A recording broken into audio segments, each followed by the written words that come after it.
Columnas políticas.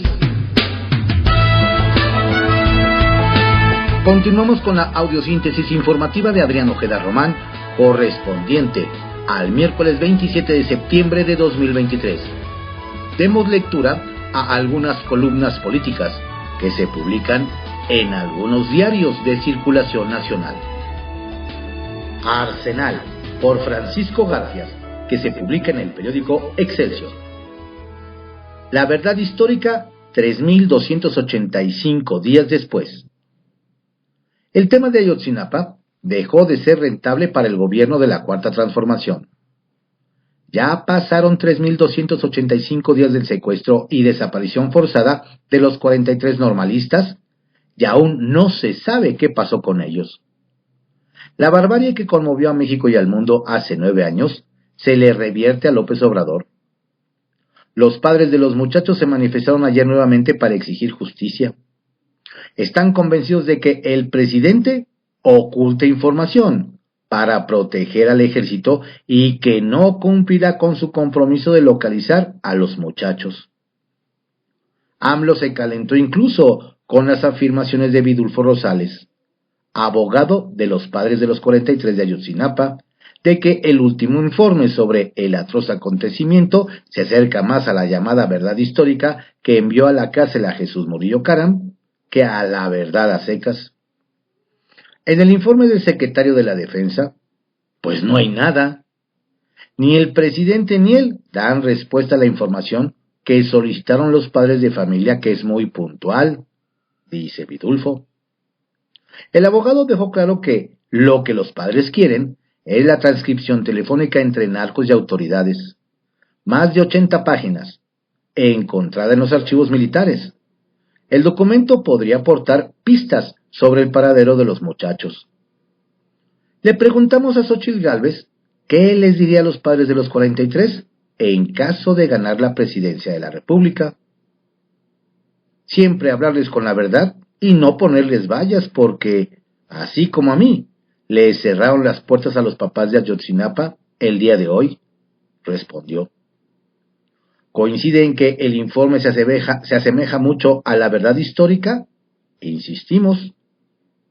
Es el mismo que presentó Peña, pero en aras de darles una esperanza, AMLO se la pasó diciendo que era un crimen de Estado. Y ahora que él es el Estado, ya no le gustó, repuso. Muchos movimientos en el mundo de la grilla. Mario Delgado se bajó de la contienda por la jefatura de gobierno de la Ciudad de México. Dice que su sueño de gobernar la capital lo cambió por el sueño de llevar a una mujer a la presidencia de la República. La verdad es que el presidente de Morena no tenía oportunidad alguna de quitarle la candidatura a Omar García Harfuch, el delfín de Claudia Sheinbaum, que encabeza las encuestas. Clara Brugada, la aguerrida exalcaldesa de Iztapalapa, identificada con el ala dura del movimiento. Al único que sí le podría ganar es al doctor Hugo López-Gatell, quien anda desesperado por tener fuero. El diputado Miguel Torruco Garza también va por la Ciudad de México. Es el más joven de los aspirantes de Morena. Tiene 35 años. Nos amanecimos ayer con la noticia de que el senador Jorge Carlos Ramírez Marín deja las filas del PRI para unirse al Partido Verde. ¿La razón? La candidatura del Frente Amplio al gobierno de Yucatán ya está decidida. Va el panista Renán Barrera, alcalde de Mérida, adversario histórico de Jorge Carlos. El nuevo senador del Partido Verde ya se registró en el proceso para elegir al abanderado de la coalición Juntos Haremos Historia al gobierno de esa entidad. El plazo vencía ayer a medianoche. Con su partida, el tricolor pierde a uno de sus mejores legisladores. Eran 14 al inicio de la legislatura. Les quedan 8. Los ganones son los verdes. No tenía ningún referente en Yucatán y ahora hasta un potencial candidato a gobernador. Y les adelantamos que va muy avanzado el proceso para que el senador expriista Erubiel Ávila se incorpore a la bancada del Partido Verde. Ya que estamos en el citado, Renán Barrera subió a ex Un duro mensaje en el que comenta el brinco de Ramírez Marín. Yucatán se quedó sin senadores de oposición. Lo dije hace un año. El del PAN, Raúl Paz, la del Verde, Verónica Camino, y ahora el del PRI, se fueron a Morena. No traicionan a sus partidos, traicionan a la gente que votó por ellos. Catalina Monreal, 37 años, nos cuenta sobre sus aspiraciones de convertirse en sucesora de Sandra Cuevas en la alcaldía Cuauhtémoc. La hija de Ricardo Monreal buscará la candidatura de Morena en la misma alcaldía que él gobernó de 2014 a 2017. Nos comenta que su progenitor no está muy de acuerdo en que ella participe, pero respeta su decisión. Katy está decidida a concretar su sueño de gobernar la alcaldía donde ha vivido y se ha desarrollado. Ha visto crecer a compañeros de su edad que ya juegan en grandes ligas. Luisa María Alcalde, Miguel Torruco. Quiere recuperar la Cuauhtémoc para Morena y sabe que ello requiere mucho trabajo en territorio. Es, admite, una alcaldía con muchos retos, pero con mucho potencial. Le hace falta mantenimiento y sobre todo servicios urbanos. También está obvio el tema de la seguridad. De manera preventiva podemos coadyuvar como alcaldía con el gobierno central de la ciudad. No sabe de alguien más en Morena que aspire a gobernar esa alcaldía. Tengo más claros los perfiles de enfrente, dice, y menciona al aspirante priista Cintia López Castro y la panista Ana Villagrán. Historias del reportero, por Carlos Lórez de Mola, que se publica en el periódico El Universal. Los papás de Ayotzinapa y la larga lista de los traicionados. Los ecologistas que creyeron que sería el gobierno más verde de la historia. Los activistas que juraron que era de verdad la solidaridad con sus causas. Las madres de desaparecidos que confiaron en que eran genuinas las expresiones de dolor por su lucha. Los líderes de movimientos de víctimas de la violencia que escucharon cómo López Obrador llevaba hasta el templete sus quejas. Los cineastas que imaginaron que se apoyaría la cultura. Los artistas que soñaron con el fomento a la creación. Los científicos e investigadores que compraron la promesa de más dinero a la ciencia. Las feministas que se esperanzaron en que un gabinete paritario marcaría un cambio en la manera de tratar a las mujeres. Periodistas que lo apoyaron porque defendió su libertad de expresión para criticar a otros gobiernos. Intelectuales y académicos que escucharon en el discurso del candidato las ideas políticas que por años impulsaron. Empresarios que confiaron en que se acabaría la corrupción y podrían hacer negocios sin tener que dar moches.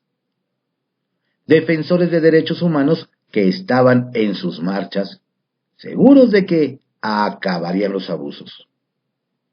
Ciudadanos que creyeron que ya no habría privilegios. Los que rechazaban cómo los familiares de los gobernantes hacían negocios a la sombra del poder. Los expertos en seguridad que juraban que iniciaría una etapa menos militarista en la estrategia para combatir al crimen. Los dirigentes del 68 que creyeron que al fin alguien le pondría el alto al ejército. Los de la izquierda histórica que pensaron que AMLO era uno de los suyos. Los más pobres de los pobres que dijeron, ahora sí llegó el que nos va a sacar de la pobreza extrema. La clase media que confió en que vendría un anhelado cambio de régimen. La gente del campo que pensó que ya nunca más tendría que irse del otro lado para buscar el futuro. Los que esperaron que se castigara el pasado corrupto. Y los padres de Ayotzinapa, que se suma a la larga lista de decepcionados por Andrés Manuel López Obrador. AMLO usó el caso Ayotzinapa para pavimentar su camino a Palacio Nacional. Usó a los jóvenes desaparecidos y usó el dolor de sus padres para hacer temblar al régimen de Peña Nieto. hizo campaña con la promesa de que encontraría a los estudiantes porque vivos se los llevaron, vivos los queremos. Prometió investigar a fondo hasta desmontar la verdad histórica. Empujó en cada mitin fue el Estado y llamó al ejército asesino.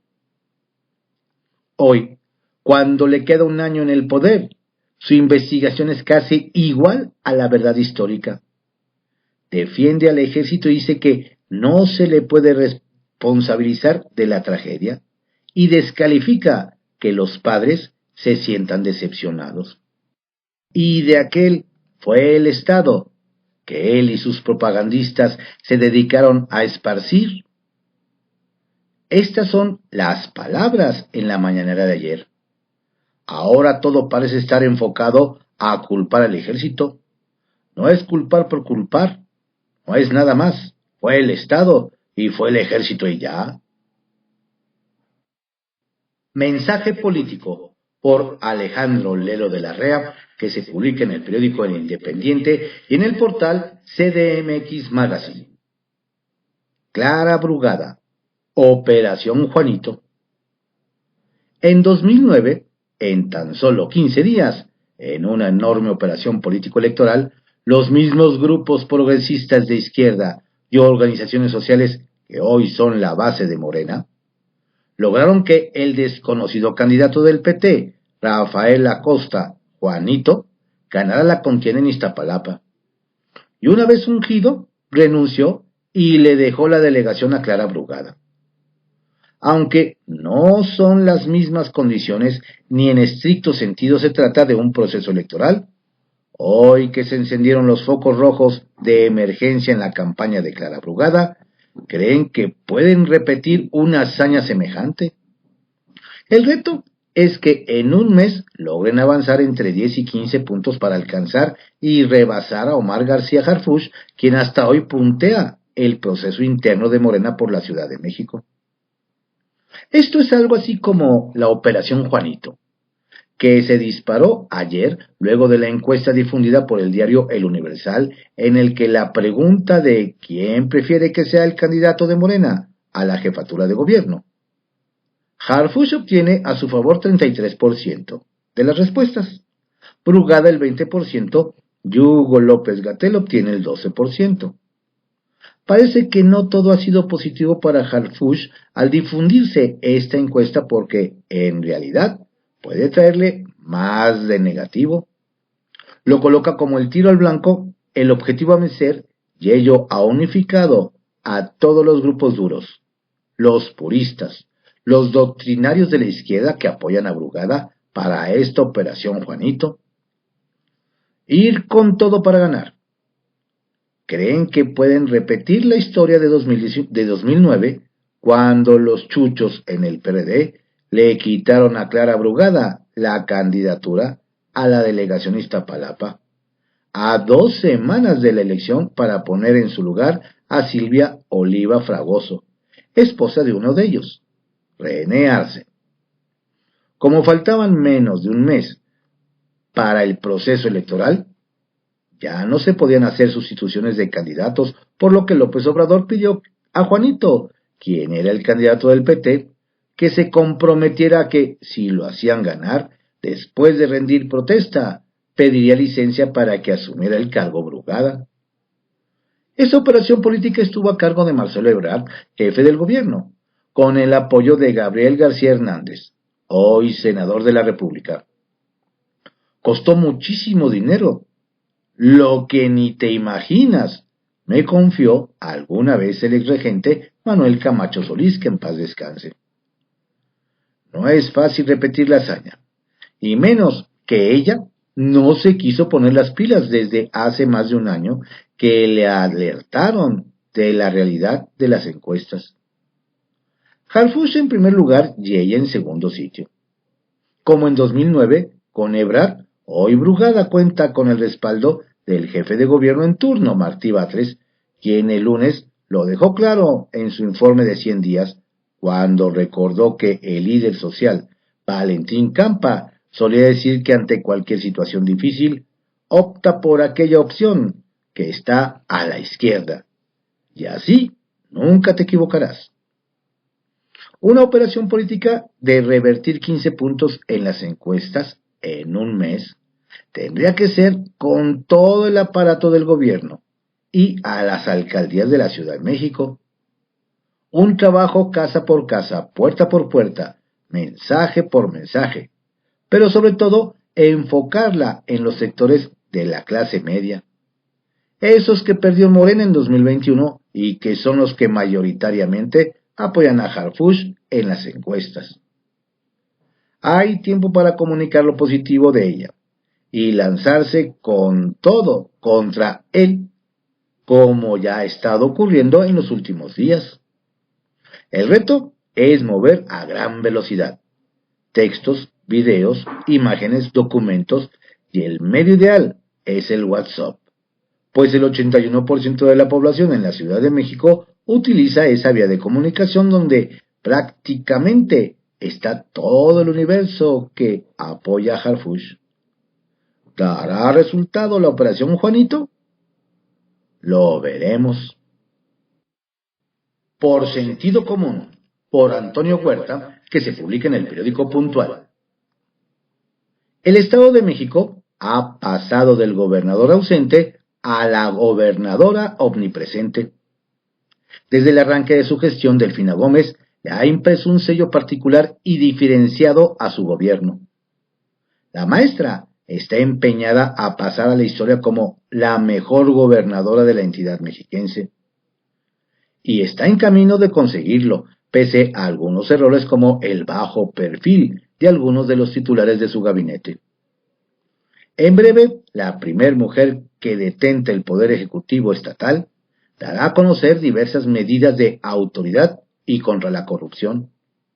Se ahorrarán por estos rubros miles de millones de pesos anuales, recursos millonarios indispensables para el desarrollo de los ambiciosos programas y proyectos urgentes por desarrollar en la entidad mexiquense. Ya solo faltan algunos meses para la definición de las candidaturas de Morena a las presidencias municipales.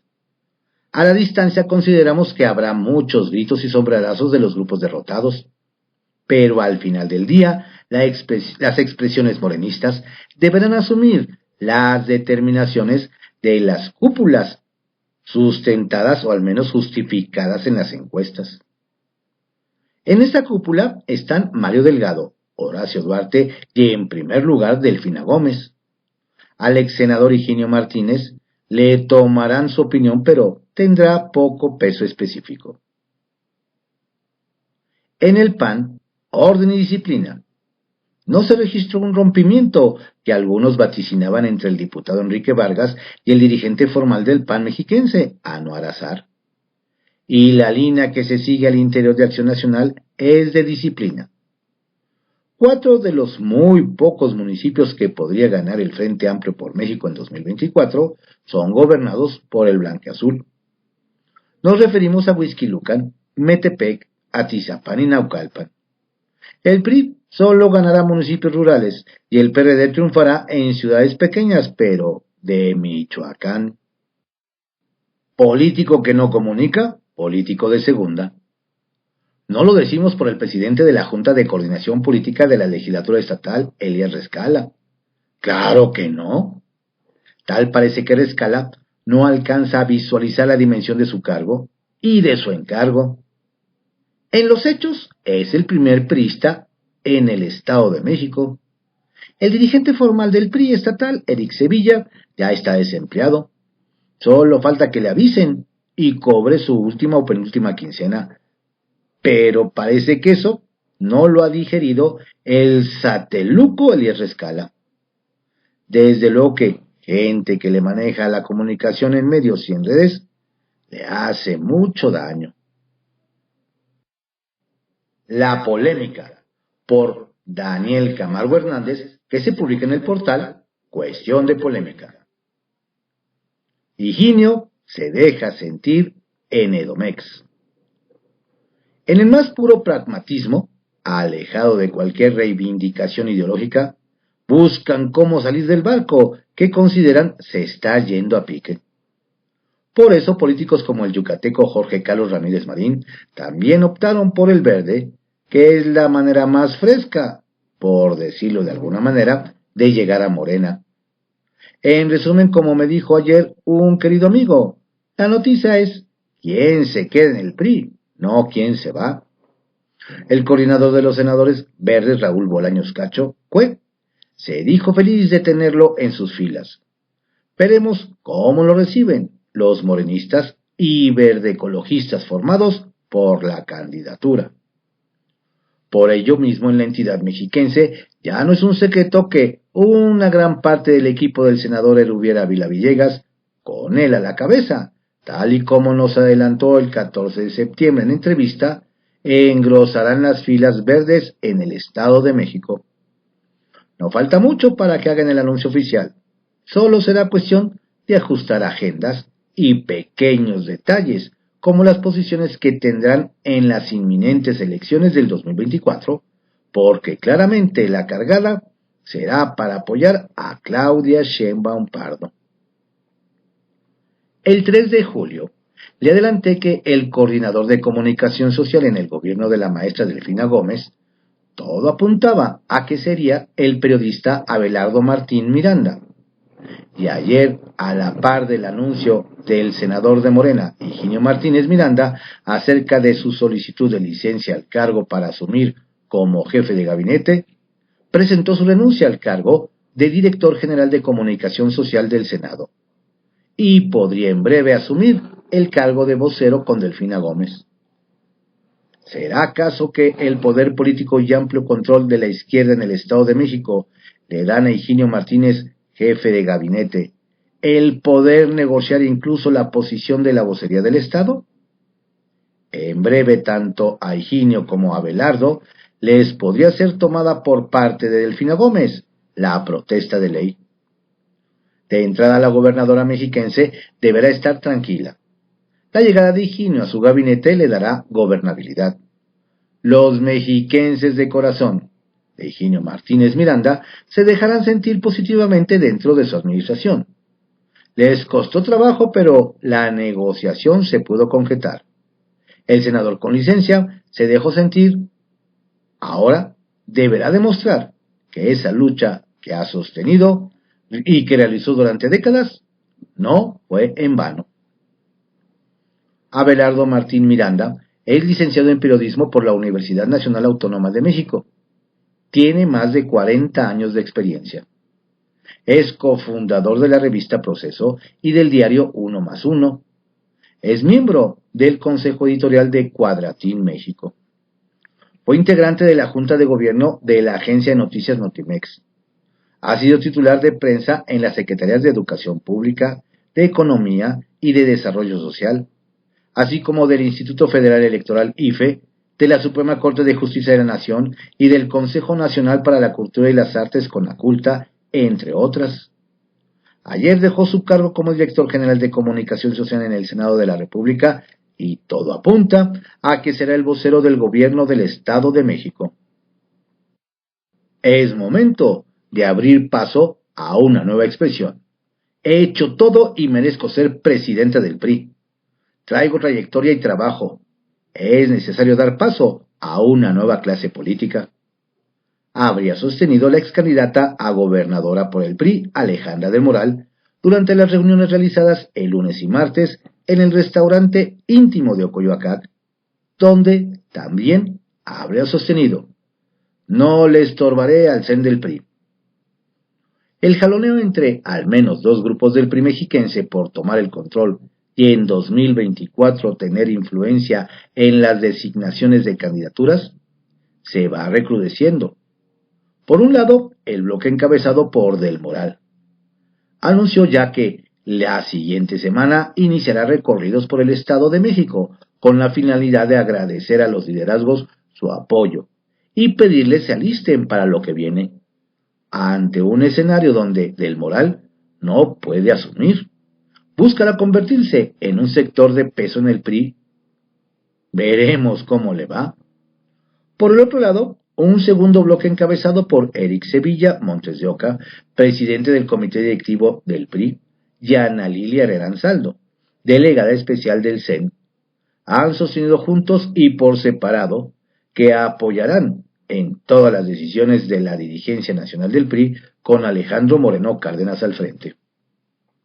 Se antoja muy complicado que Alejandro Moreno pueda soltar el control del partido mexiquense a un grupo que siempre fue antagónico a su dirigencia. Pero es claro que las decisiones para las candidaturas mexiquense en 2024 pasarán de acuerdo a estatutos por el visto bueno de la dirigencia nacional y deberán tener un filtro de control con personajes de confianza en el Estado. Y todo indica que esos personajes serán Eric Sevilla y Ana Lilia Herrera. En semanas, el Medir Nacional dará a conocer la decisión que tomó hace días atrás. Duda razonable, por Carlos Pusch, que se publica en el periódico Milenio. El claro mensaje del ejército. ¿Y yo por qué? Es el número 89 de los 100 compromisos del presidente Andrés Manuel López Obrador. Se investigará a fondo la desaparición de los jóvenes de Ayotzinapa. Se conocerá la verdad y se castigará a los responsables. 5 años después, 9 septiembres después de aquella noche terrible, cada vez se ve más complicado, casi imposible, que los padres de las víctimas, es decir, los que importan, digan que ese compromiso se haya cumplido. Ayer se acumuló la información. La larga y puntual entrevista publicada en Quinto Elemento con Omar Gómez Trejo, exfiscal especial, explicando su salida y las presiones que le provocaron la nueva relatoría de lo sucedido esa noche, versión Segov, y el informe de la Secretaría de la Defensa frente a las acusaciones de que se ha reservado información que se le ha pedido, es la carta del secretario Luis Crescencio Sandoval al presidente el más claro retrato de dónde estamos. A lo largo del documento, el general dice más de una vez que han entregado todo lo que tiene sobre aquella noche. Ya han dado a la comisión, a la Fiscalía Especial y al GIEI todo el acceso que han pedido. Sobre las acusaciones y órdenes de aprehensión en contra de miembros del ejército, Sandoval dice que han colaborado, pero en todos los casos, aclara, más de una vez, que en la mayoría de los casos son por omisión y por ningún motivo por haber participado directamente en los hechos en que desaparecieron los estudiantes. Cuando enumera los documentos que le han exigido, en especial uno de ellos dice: es importante resaltar que se estima que la principal exigencia de dichos documentos versa sobre la necesidad de conocer de manera completa conversaciones donde un miembro del grupo criminal Guerreros Unidos, de nombre Gildardo López Astudillo, instruye al subdirector de la Policía Municipal de Iguala Guerrero, Francisco Salgado Valladares, le haga entrega de 17 estudiantes en lugar determinado. Al respecto, se considera que el propio López Astudillo puede proporcionar mayor información en virtud de las conversaciones, mensajes, chats proporcionados por la DEA, en los cuales se advierte que López Astudillo fue uno de los orquestadores y autores materiales de la desaparición de los estudiantes. El mensaje es claro. Ustedes tienen a Gil como testigo. Pregúntenle qué hizo con los estudiantes. ¿Nosotros por qué? En eso creo que tiene razón. Si el Gil cuenta una cosa, ¿por qué no otras? Uso de razón, por Pablo Iriart, que se publica en el periódico El Financiero. Xóchitl, tomar el mando. Como en los estadios de fútbol, donde los aficionados le gritan tácticas y cambios de alineación al entrenador, a Xóchitl Gálvez le llevan los consejeros en los periódicos, las radios y en las redes sociales. Hay algo en común en la motivación de hinchas y analistas, que asumen el papel de asesores espontáneos. Quieren que gane su equipo. El alud de sugerencias de qué debe hacer y qué ya no debe hacer Xóchitl es la expresión de un entusiasmo pocas veces visto en una candidatura presidencial. Difícil estar en sus zapatos, pues debe discernir y decidir cuáles son las sugerencias fuera del lugar y a quienes sí debe escuchar. Por lo que se observa y se oye, desde la tribuna, Xóchitl ha tenido aciertos formidables y errores que sus adversarios han aprovechado de maravilla. Tiene tiempo, no mucho, para corregir. Héctor Aguilar Camín suele escribir con alguna frecuencia que solo hay una cosa peor que un político profesional: un político no profesional. Los enemigos que buscan descarrilar a Xóchitl son profesionales de la política. También lo son de la manipulación masiva, de la propaganda y la guerra sucia. Además tienen el poder y no respetan la ley. Con ellos no se puede pecar de inocentes, ni subestimarlos, ni esperar fair play. Lo que están en juego es la presidencia, es decir, todo. Los partidos de oposición, PAN, PRI, PRD y un vasto sector de la ciudadanía sin militancia política eligieron a Xóchitl Gálvez como la líder del frente opositor. Tiene que tomar el mandato de la coalición opositora y no lo ha hecho. Hasta ahora los partidos no han sido generosos con la persona que eligieron. Deben financiar esa aspiración con recursos para documentales, series, redes, viajes. Como líder del Frente, Xóchitl tiene el deber de escuchar a los partidos y organizaciones civiles que la acompañan, sin duda y con respeto. Pero la decisión final sobre los temas polémicos, como en las candidaturas donde no hay acuerdo, debe recaer en ella. ¿Muy difícil? Desde luego que sí. Complicadísimo. Imposible dejar satisfechos a todos. Así es, y por eso los partidos que formaron un frente amplio la eligieron a ella como la líder de los tres. La última palabra es suya. Una tarea extremadamente complicada que, si se asume como sensatez y firmeza, puede llevar al triunfo electoral a la oposición. Sin ese liderazgo de Xóchitl al interior del frente, no hay manera de ganarle a la maquinaria electoral del gobierno y su partido. A ella nadie le entregó un bastón de mando que, así como le da una persona, también lo puede quitar esa misma persona. Xóchitl Gálvez recibió un mandato de la sociedad y de los partidos políticos para encabezar las tropas opositoras en una batalla decisiva para México. Con respeto a la jerarquía de los generales del ejército tan diversos y sabiduría en el mando, la función de Xóchitl es ordenar las filas y llevar al frente opositor a la victoria.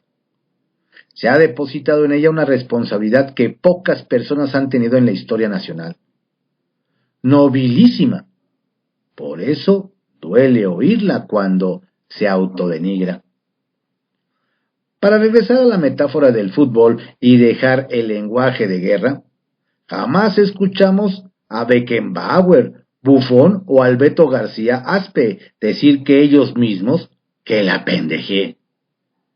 Enfrente hay un adversario formidable al que no se le puede regalar un centímetro de terreno en aras de la sinceridad de un capitán buena onda. La galería lo ve como una señal de debilidad, y los dirigidos por la capitana la escuchan decir que la pendejea. Cuidado con sus decisiones, tal vez la está regando otra vez.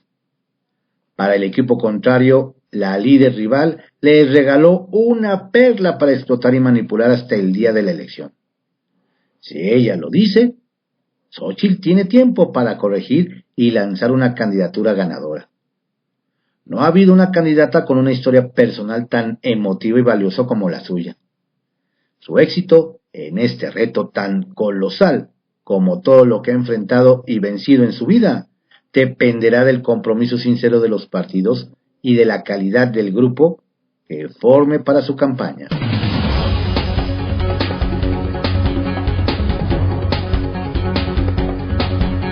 Estas fueron algunas columnas políticas que se publican en periódicos de circulación nacional y portales informativos, en la audiosíntesis informativa de Adrián Ojeda Román, correspondiente al miércoles 27 de septiembre de 2023. Tenga usted un excelente día. Lo invito a que escuche la audiosíntesis en las plataformas de Spotify, Amazon Music, Player FM, iHeartRadio, Audacy, Boomplay y Deezer, entre otras. Saludos cordiales de su servidor, Adrián Ojeda Castilla.